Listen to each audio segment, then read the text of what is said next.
The first installment of the Dead Space series is perhaps one of the most iconic titles in the horror game genre, where we as the player are thrown into a number of different environments plagued by the horrifying and infectious creatures known as the Necromorphs. They come in many shapes and sizes, and their purposes vary in their overall mission of corrupting and converting all biological life in our known universe. Today's video will be the first of many where I'll be exploring the Dead Space universe, its many characters, and its horrifyingly brilliant lore. But before we can get into what little we actually know about their origins, I think it's incredibly important to first define what the Necromorphs are and what causes them to perpetually exist throughout known and unknown space. And because we don't really have concrete lore on their exact origins, I would like to share my theory on how exactly the original markers came into existence by using Halo as a reference. So if you'd like to join me in exploring the origins of the Necromorphs, strap into your rig and let's get into it. The Necromorphs of the Dead Space franchise are described as the reanimated corpses of those unlucky enough to be infected by an existing necromorph, those who consume infected tissues, or those whose corpse was in the presence of the artifacts referred to as markers. This reprogramming of necrotic tissue is possible due to the electromagnetic signals broadcast by the artifact, and is depicted as the manifestation of an almost virus-like bacteria which is responsible for the eventual recombination of a host. In any case, these markers act as the original source for the necromorphs in whatever environment they are seen present. It is not likely that a living organism will simply turn into a necromorph without first being exposed to the bacteria. However, should there only be living organisms in the marker's reach, it will target them all the same. In altering the living as it would the dead, the same signals which reanimate necrotic tissue, trigger hallucinations, states of panic, dementia, homicidal aggression, and in some cases, acts of self-harm. All of this is of course involuntary for the affected individual, but ultimately aids in the marker's pursuit of corrupting all living beings within its vicinity. This is further seen as the marker will also plant symbols and images into the minds of its victims, which act as a blueprint for fabricating new markers, as well as providing the instructions on how to genetically engineer a necromorph itself. Besides commanding organisms, the markers are also capable of relaying a message promising limitless energy, unity, and ascension should their commands be met. The source for these various messages, however, comes from beyond the individual marker itself, as they are merely receptors for signals which emanate from a separate source. Now, should a network of markers be created, as is the goal of the markers, it will trigger what is referred to as a convergence event. This is where the entirety of a planet's biological mass that has been infected by the necromorph bacteria will be flung into the sky by the markers and is reformed into the final stage of the necromorph evolution, a gigantic recombination of necrotic mass and pieces of the planet's surface known as the Brethren Moon. After the birth, if you will, of this necromorph, the planet will now be devoid of all organic life, even microbial, so the Brethren Moon will take to the stars to locate new viable planets. Once one is found, it will either consume its life forms or seed the planet with a black marker of its own, perpetuating the necromorph's never-ending cycle of galaxy-wide extinction. The reason I outline all of this is because in order to truly explore the long history and origin of the necromorphs, we also must track the history of these markers, as the many species of the necromorph horde are only able to manifest in the presence of one of these structures. The oldest known evidence of the marker's influence within our galaxy can be traced back to between 65 to 66 million years ago, when an asteroid roughly 6 miles wide crossed paths with Earth and collided into its prehistoric surface near the Yucatan Peninsula.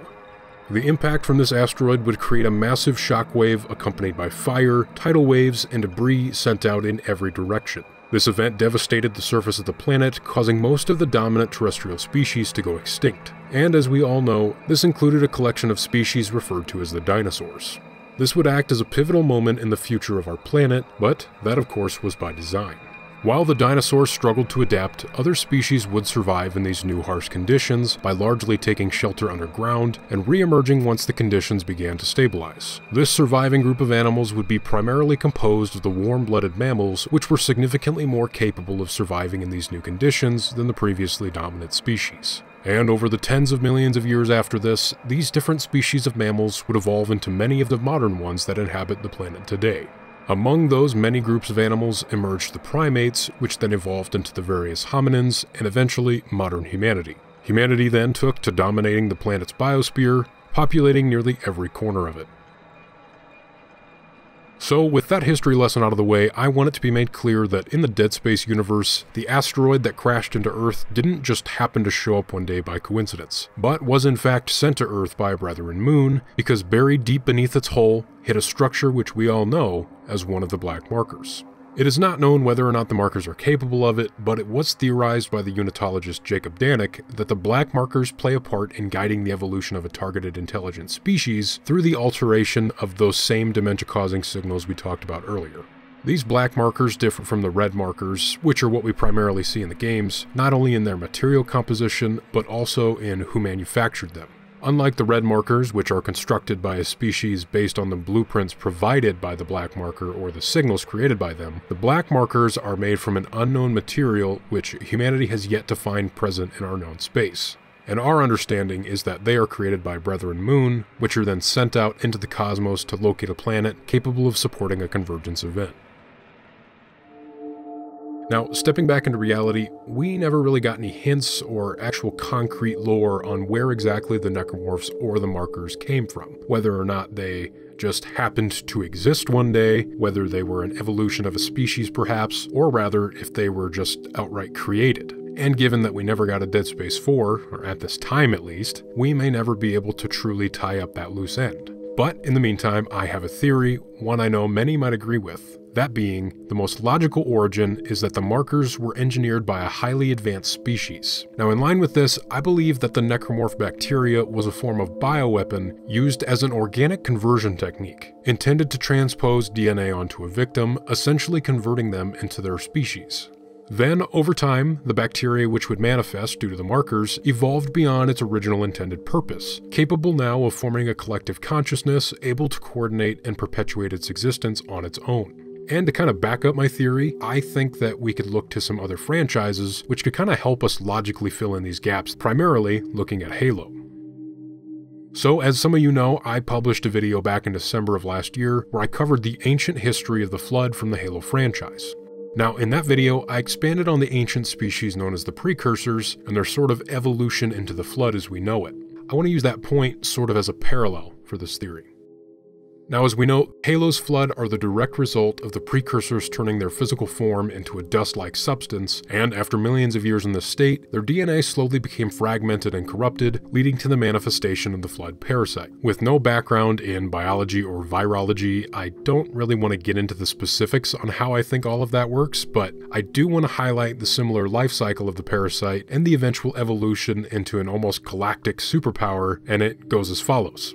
An ancient species with means beyond our comprehension enters our galaxy with the intention of propagating life, utilizing their knowledge of biology to create new and intelligent life forms. One of their species that they created turns against them, essentially pushing them into an extinction-level event, which in order to evade, i.e. the Forerunner Precursor War, they want to turn themselves into dust and wait until things settle down. Over time, that genetic material begins to degrade and become corrupted. An unforeseen side effect of this genetic material becoming corrupted is that it takes on viral properties capable of manifesting a parasitic organism from a host, which then can spread the infection. Now, those organisms infected by the parasite, reanimated by it, or those who ingest infected tissues will experience neurological degeneration, recombination, high levels of aggression, and a whole slew of other things, first acting solely out of instinct to infect other organisms. Over time, these creatures would evolve to a higher level of intelligence, capable now of converting entire biospheres worth of organic material into gigantic masses capable of intergalactic travel.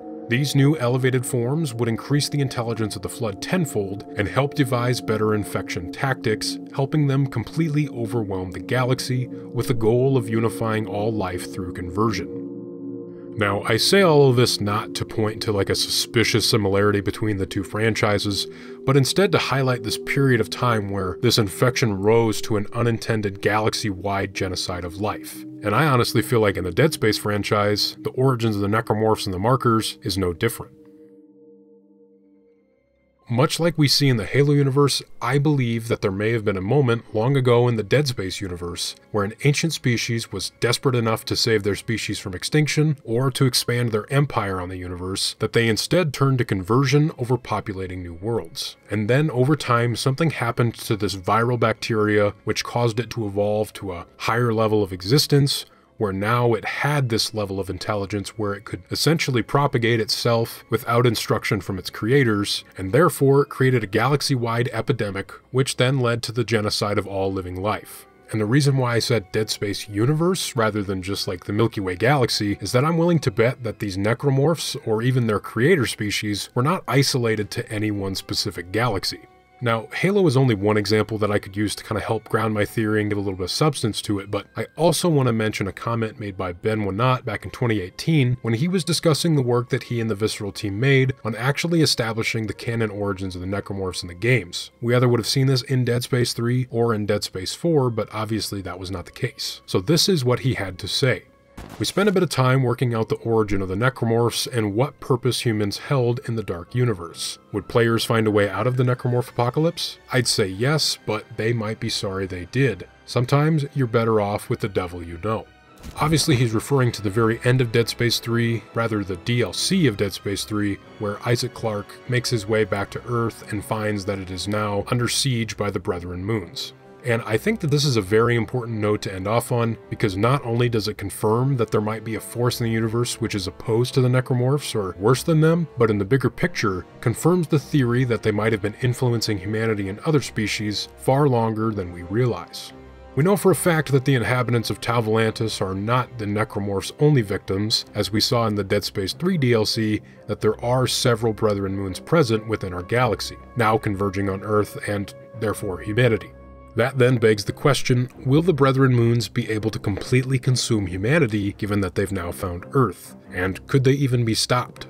We may never truly know the answer to that question, but with the remastering of Dead Space and essentially the revival of its IP, perhaps we just may. And with that, we may finally learn the origins behind the markers and the Necromorphs, but until that happens, we just have to wait and continue theorizing. On that somewhat hopeful note, I wanted to say thank you so much for watching this video. If you enjoyed it, please feel free to drop a like or share the video with your friends, family, your neighborhood necromorph, whoever really, just know that I'd really appreciate it. And hey, if you want to see more Dead Space lore, subscribe to the channel, because I've actually got a couple more videos already in the works, where I'll be covering the creation and rise of the Church of Unitology, Isaac Clarke's backstory, the different species which make up the Necromorph Horde, a film summary of the Dead Space Downfall movie, and even a complete Dead Space timeline. There are no set dates on this, or any real order to it, but you can expect them within the next few months, complementing my usual Halo-based content. If you had anything that you wanted to add to what I said today, or if you have a different theory or even a better point to help back up mine, please let me know down in the comment section below so we can all discuss it. That's all for now, but I will see you in the next one.